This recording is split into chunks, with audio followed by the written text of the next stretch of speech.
આપનું સ્વાગત છે।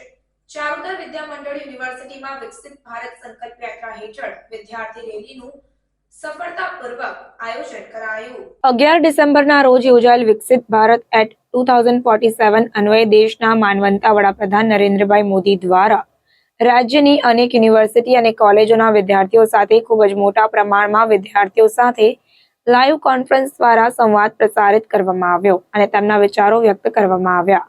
તે અંતર્ગત વલ્લભ વિદ્યાનગર સ્થિત ચારુતર વિદ્યા મંડળ સંચાલિત CVM યુનિવર્સિટી દ્વારા તારીખ 23 ડિસેમ્બર અને શનિવારના રોજ સવારે 10 કલાકે વિકસિત ભારત સંકલ્પ યાત્રા અને હમારા સંકલ્પ પ્લેજ હેઠળ કોલેજના વિદ્યાર્થીઓ સાથે એક વિશેષ રેલીનું આયોજન કરવામાં આવ્યું, જેમાં CVM યુનિવર્સિટી ખાતેથી પ્રોવોસ્ટ ડોક્ટર હિમાંશુ સોની તથા રજિસ્ટ્રાર મેડમ અગ્નેશ્વરી અઢિયા દ્વારા ત્યાં ઉપસ્થિત રહેલા વિદ્યાર્થીઓ અને પ્રાધ્યાપકોને સૌપ્રથમ પ્રતિજ્ઞા લેવડાવી અને ત્યારબાદ ફ્લેગ માર્ચની શરૂઆત કરાવી। રેલી વિદ્યાનગરના મુખ્ય માર્ગો પર ફરી યુનિવર્સિટીની મુખ્ય બિલ્ડિંગ પર પરત ફરી હતી। આ પ્રસંગે પ્રોવોસ્ટ ડોક્ટર હિમાંશુ સોનીએ જણાવ્યું કે 2047માં ભારત આઝાદીના 100 વર્ષ પૂર્ણ કરવા જઈ રહ્યું છે અને તે પહેલા આવનારા 25 વર્ષો દરમિયાન આપણે દેશના ડેવલપમેન્ટ પર કામ કરવાનું છે।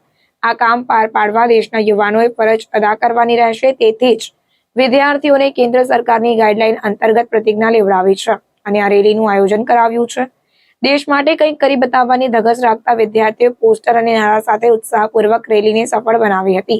CVM university new Vallabh Vidyanagar ખાતેના કેમ્પસમાં ડોક્ટર શિવકુમાર સિંહ CTO NCC દ્વારા ફ્લેગ માર્ચ આપીને રેલીની શરૂઆત કરાવવામાં આવી હતી। ADIT, MBIT, CZ Patel, IICP Ayurveda જેવી વિવિધ કોલેજના અંદાજિત 421 જેટલા વિદ્યાર્થીઓ અને NSS NCC કોઓર્ડિનેટર્સ જોડાયા હતા। વિકસિત ભારત સંકલ્પ યાત્રામાં જોડાયેલા CVM યુનિવર્સિટીના વિદ્યાર્થી વેદ પટેલે પોતાના મંતવ્યો જણાવ્યા।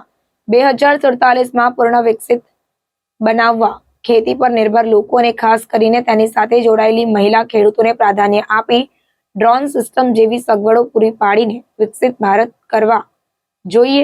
બ્રિટિશ માનસિકતાને મિટાવવા માટે યુવા વર્ગને લોકશાહીની અંદર તેમની મૂળભૂત જવાબદારીઓ અદા કરી લોકતંત્રને જીવતું રાખવા તેમનો સિંહ ફાળો આપવાનો રહેશે તેમ જણાવ્યું। પ્રાર્થના સંદેશ ન્યૂઝની તમામ લેટેસ્ટ અપડેટ્સ માટે ચેનલને હમણાં જ લાઈક, શેર અને સબસ્ક્રાઇબ કરો।